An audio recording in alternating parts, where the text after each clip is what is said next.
dox ba Jackson def lu ëpp lu Sadio Mané def mais dama je suis un peu optimiste quoi parce que ça sera très compliqué. parce que Sadio Mané boo xoolee fi mu jaar de génération foot Red Bull Salzbourg. Southampton Liverpool boo xoolee Jackson 3 clubs la def. Casa Sport Villarreal Chelsea te Jackson boo Bournemouth la naroon njëkk signé waa Bournemouth na non dafa am problème genou signé wuñu ko mu dem Chelsea waaw visite médicale après si la dem Chelsea je pense que mu fekk fa benn Pochettino boo xam ne en fait tey jii moom li ngeen doon débat sànq rek coach moom day ñëw bëggal jour bëggal ko boppam quoi même si que Jackson il marqué mais boo xoolee performance yi desoon na quoi da doon ratay occasion yoo xam ne doon coûté Chelsea très cher gis naa benn match contre Arsenal xam ne derby la mu doon ratay occasion yoo xam ne doo sax comprendre mais Pochettino dafa amoon confiance ci moom di ko bàyyi muy dugal xam ne il a du talent parce que Jackson c'est un joueur extraordinaire il est très bon comme li saa yi wax rek comme genre Benzema la benn attaquant boo xam ne mën na jouer voilà décrocher mën na jouer à gauche mën na jouer à droite attaquant point de mën na ko jouer day def ay très grands matchs vraiment franchement lu ñu jotagul woon avec Chelsea te je pense que li Vinicius doon daj rek da doon rey occasion gars yi naan noo kii xamul dara ba ay légendes yi di génn dal ci kawam mais dafa am benn mental quoi gis na ne il a un mental très fort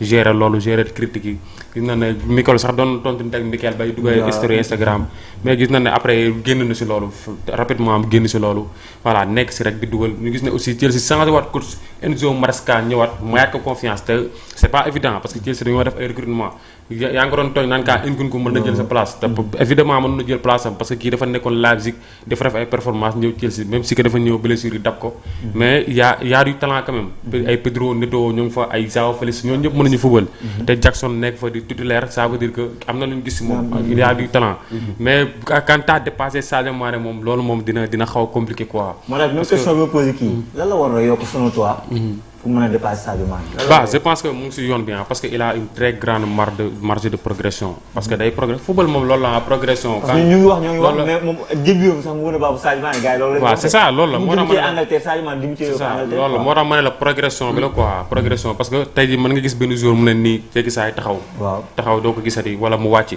ka Ismaïla Sarr nii la bi muy ñëw Watford dañ ne woon waaw Ismaïla Sarr ñu dem ba si biir gisatuñ ko est-ce que niveau bi mu nekk nii il est capable de chaque année muy évoluer chaque année muy progresser c'est ça jour moom progression la quoi tey jii boo gisee ñu respecté ay ñoom Vinicius dañoo commencé de zéro à meilleur joueur du monde gars yi di critiquer chaque année ñuy gën a dem di gën a évoluer di gën a performer Jackson loolu kese la ñuy xaar si moom quoi est-ce que il est capable de niveau bi mu nekk nii rythme bi mu nekk nii il est capable de di ko fa téye en plus yaa ngi wax en avec Chelsea mais aussi équipe nationale tamit si la bokk Sadio Mané li tax il a gagné le respect de tout le monde Sénégal dañu ko doon xas Samba alaar la dafa ñëw il a sacrifié sa vie sax laa match contre Cap Vert maa ngi fàttaliku bi ko góol bi mbëkkee ba mu ne voilà kon gars yi ñu ne warul yeggali compétition bi il a sacrifié sa carrière ñëw ne day yeggali dem ba contre Burkina porter Sénégal ba di ñu Coupe d'Afrique donc Jackson aussi il va falloir tamit mu teel a def ne équipe nationale parfois da lay aider quoi da lay aider tey jii boo ñëwee football fii performance ngay def équipe nationale parfois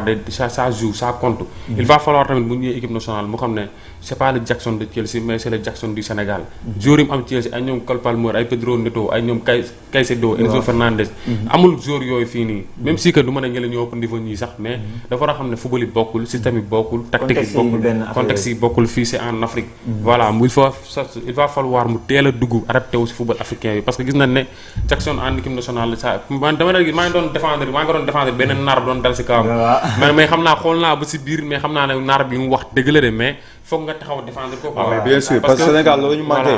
parce que boo xoolee Jackson en équipe nationale ça dafa des na quoi même si que qualité yi bokkul joueurs yi comme li nga wax sànq rek. mais il va falloir tamit mu xam ne sa waay je suis au Sénégal tey jii il faut mu yóo la mayoo ñun waxuñu la bul dugal bul. voilà il va falloir comme gis nga Sirim Ndiaye keroog li mu def nga dugg si terrain bi ne sa waay.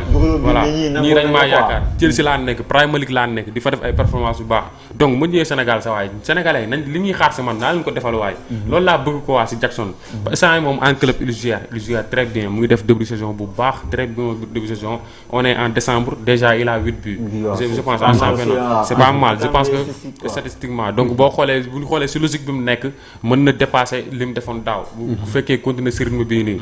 donc c' est très bien donc li ñu koy approché daal na xam ne équipe nationale échéance yi nekk suñu kanam c' est très important dañuy préparer CAN préparer coupe du monde. voilà ñun ak lu ñuy bëgg Jackson di ko seetaan Chelsea nii. parce que il est sénégalais moo tax ñu koy topp. donc ñun li ñu ko gën a soxla c' est en équipe nationale.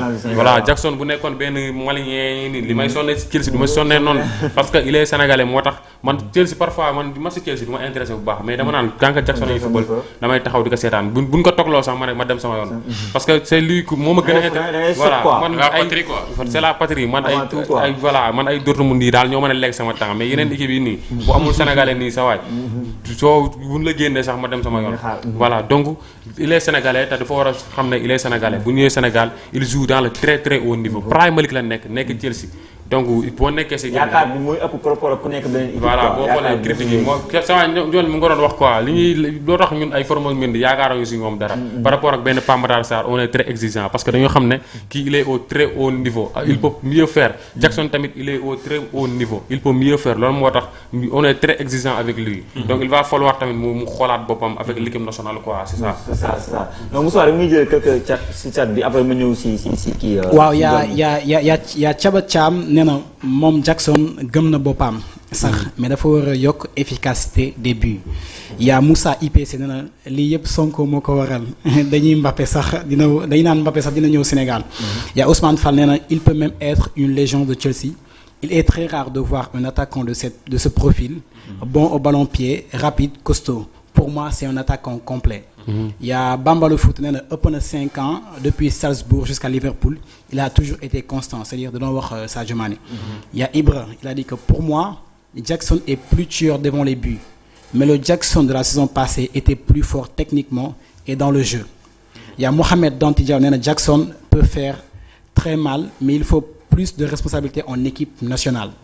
Voilà il y a encore attends ma jëlaat la keneen il y a toujours Thiaba Thiam nee na en fait Jackson mën na gën a dugal ay bi en fait il faut juste mu yokk efficacité. voilà muy quelques commentaires yoo xam te ne ñu ngi fii ñeneen ñi ngi wax ne Jackson dafa war gën a jël ay responsabilités c'est Ibra en équipe nationale du Sénégal. c'était par rapport peut-être ak li rek wax sànq noonu. ñëw si njool mi Jackson est-ce que mën na dépasser kii di Sadio Mané. loolu Mohamed loolu moom yaakaar naa c'est une question très simple loolu moom. ça dépend de Jackson. Jackson mën na dépasser Sadio Mané ça ne dépend que de lui genre Jackson peut faire 3 fois plus que Sadio Mané. mais Sadio Mané c'est extraordinaire na de. Mohamed c'est impossible. c'est difficile mais c'est pas impossible. c'est pas impossible. Les records sont faits pour être battus.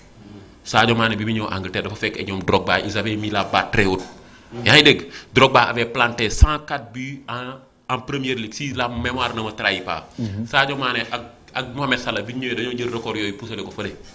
comprendre nga. Sadio Mané bi mu ñëwee équipe nationale dafa fekk maanaam. Henri Camara ñoom El Hadj Diouf record yi fi bàyyi woon yëpp mu faxas yëpp. c'est pour ça il est appelé le meilleur joueur sénégalais de tous les temps c'est pour ça mu am respect bi mu am c'est pour ça mu am notoriété bi mu am. les records sont faits pour être battus ça peut être très difficile mais jamais impossible moo tax man la pour cela ça ne dépend que de Nicolas Jackson. mais selon toi yow mii. gëm nga ne Jackson mi nag dem si sa xalaat quoi. non gëm ça naa dépend de Jackson c'est vrai. mais selon toi yow mii di Sirane Jackson yaa ngi gis muy évoluer l'année dernière année bii nii. ak res li mu wax équipe nationale du Sénégal.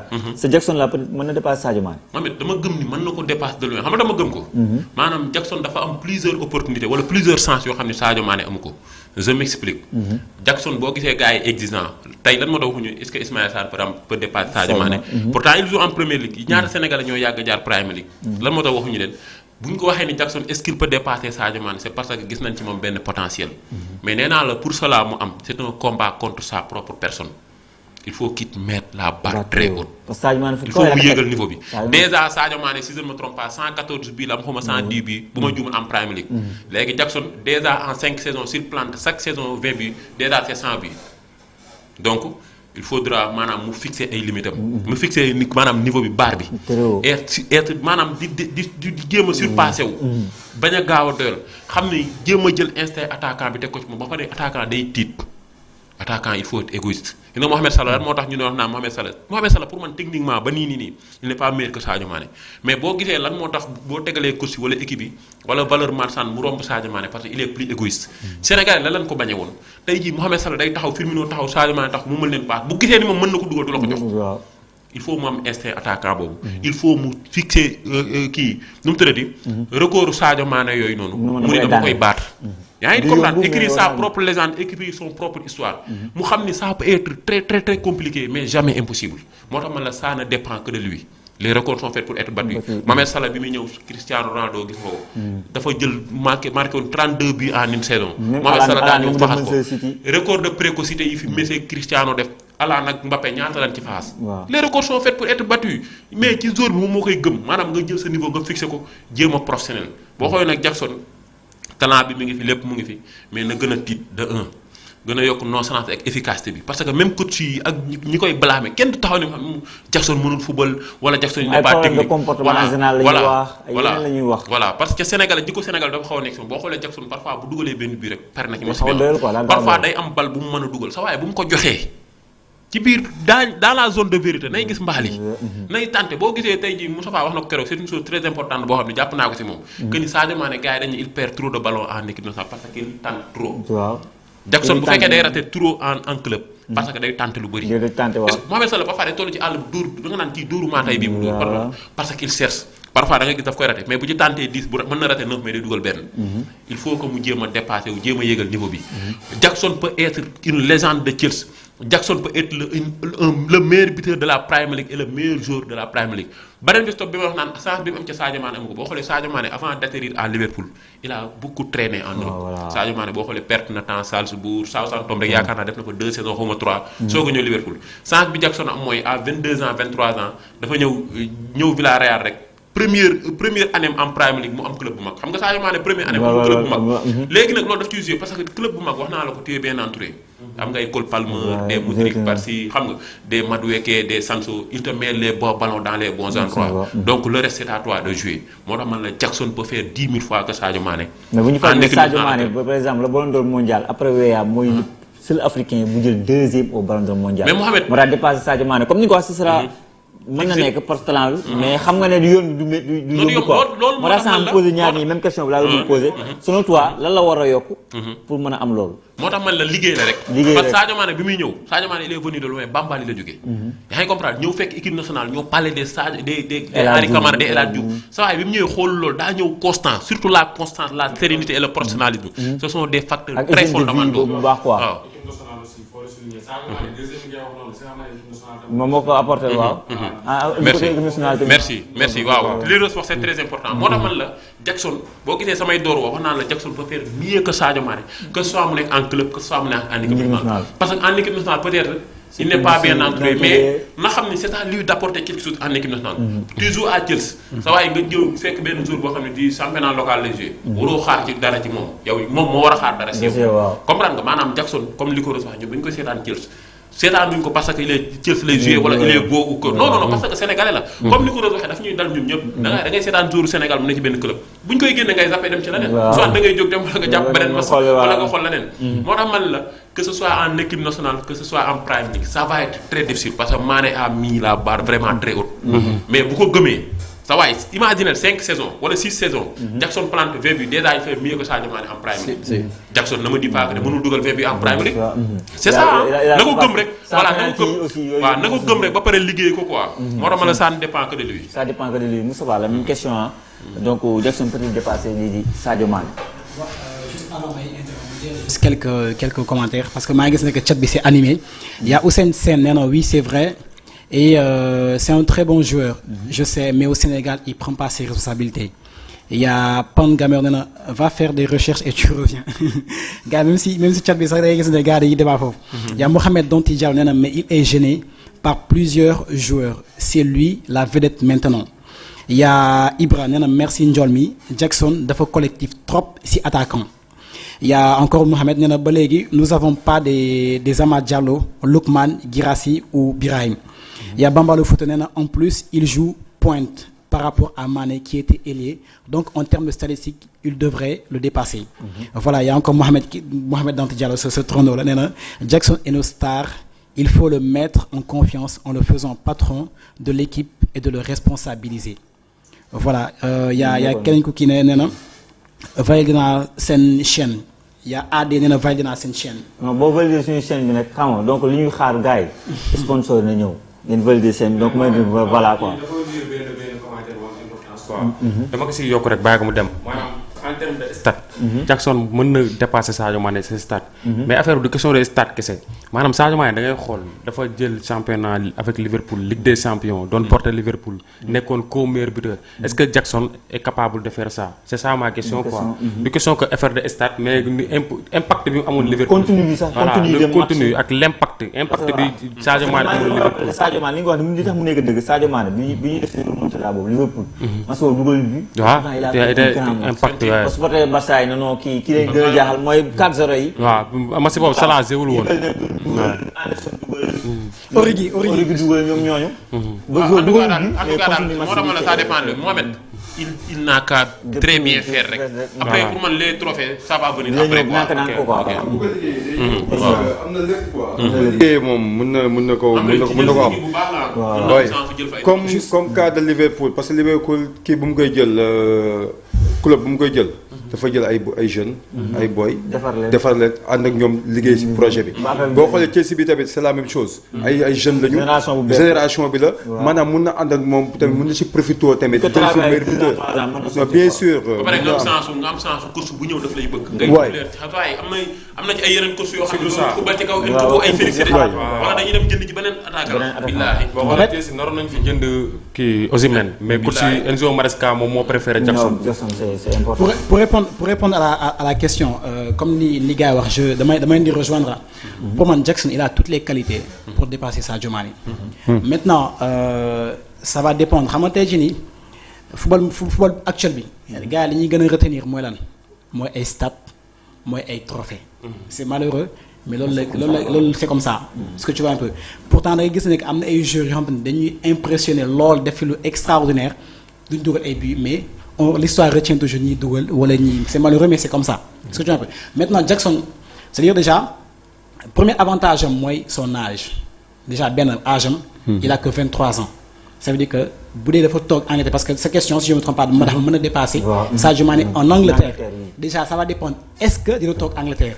Mais comme ni ko kii waxee bu toogee Angleterre muy maintenir rythme de croisière bi mu am bi muy dugal ni ratio yi muy am ni il va dépasser Sadio Mané très rapidement. Loolu moom du sax débat. D'autant plus que xam nga boo gisee bi muy ñëw Chelsea dafa fekkoon un Chelsea boo xam ne dafa nekkoon en transition. bëriwoon ay coach yoo xam te ne c'est-à-dire c'était un peu compliqué kii day ñëw kii dem kii ñëw kii dem mais pour la première fois depuis ces dernières années depuis américain bi ñu jëlaatee Chelsea ba léegi nii. ñuy gis ne que là il y a un vrai projet avec un coach boo xam te ne il s'inscrit sur la durée. Tu vois muy Enzo Maresca. avant mu fi nekk.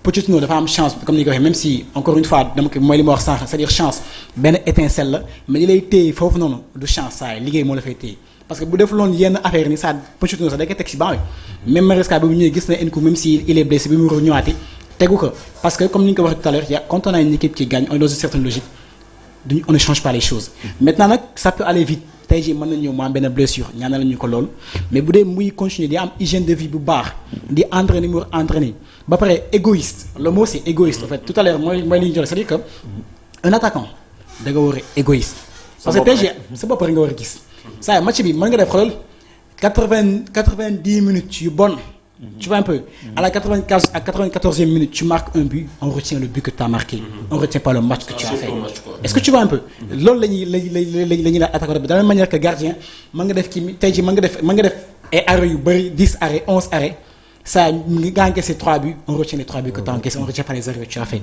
maintenant c'est à lui en fait d'avoir cette institution d'être un peu plus égoïste même si ça va être compliqué parce que quoi qu'on puisse dire Chelsea c'est une équipe jeune et il y a plusieurs bons joueurs xam nga tey jii quoi qu'on puisse dire Sadio Mané bi ñu koy jënd à l'époque c'était la tête de gondole moo nekkoon star bi jamono yooyu noonu. après le Salah ñëw après moom.